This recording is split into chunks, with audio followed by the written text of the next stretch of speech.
A federal judge ruling White House communications with social media firms may present the biggest, quote, attack on free speech in U.S. history, as he determines their collusion resulted in censorship and blocks any further meetings, for now at least. In his ruling, Judge Doughty says, quote, during the COVID-19 pandemic, a period perhaps best characterized by widespread doubt and uncertainty, the United States government seems to have assumed a role similar to an Orwellian minister of truth. Tough words. Our next guest was one of the lawmakers who sued the administration for its collusion with big tech. Louisiana Attorney General Jeff Landry joins us now. Welcome, Attorney General.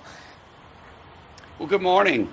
Good morning. I want to start here. I have the memo of this injunction here, page 9. Something interesting. This was on January 23rd, 2021. 3 days after President Biden took office, Clark Humphrey, who at the time was the digital director for the COVID-19 response team, emailed Twitter and requested the removal of anti-COVID-19 vaccine tweet by Robert F. Kennedy Jr. He said, this individual in the White House, hey, folks, wanted to flag the below tweet and wondering if we can get it removed or have it in the process of being removed ASAP. Robert F. Kennedy Jr. went on to be the president's political opponent. This is stunning. Yeah, this is. I mean, look, it's unbelievable the amount of information and the discovery that we were able to obtain through this particular case should concern all Americans, irrespective of their political ideology, their party affiliation. This is a completely direct violation of the First Amendment. And as the judge says in his opinion, it's what we call viewpoint discrimination.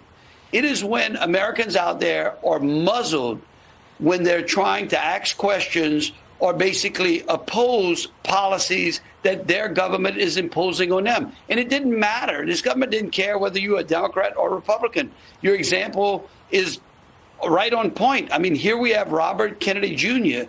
This is the son of the former U.S. Attorney General, the nephew of a distinguished U.S. Senator, by the way, a Democrat, and a nephew of the former President of the United States. I mean, it's unbelievable. Attorney General, I was among the censored. I was White House press secretary at the time on my personal account. I shared the New York Post story on Hunter Biden's laptop, and I was banned from Twitter. It's why I took particular interest, page 59 to 60 of this legal document. You talk about these meetings between the FBI and these social media companies in the lead up to the 2020 election. They were apparently rooting out misinformation. Were these meetings par for the course, or was something more sinister going on here?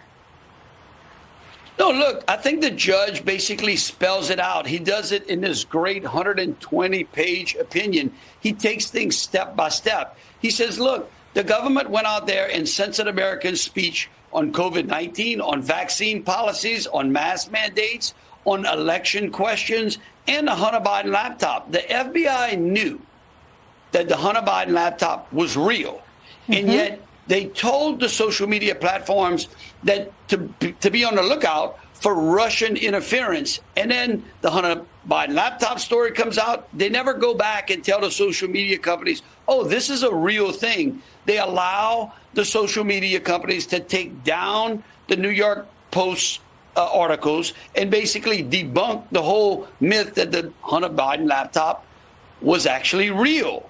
I mean, think about that. We know. The one thing that we do know is that that story would have absolutely tilted the election in favor of then President Donald Trump. Attorney General, I just have 15 seconds here, but if this is appealed by the government, do you believe you'll win on appeal? I do. I believe this is one of the most important cases, First Amendment cases in this century. I've got to tell you, this is one of the most stunning rulings I've ever read. Thank you, Jeff Landry.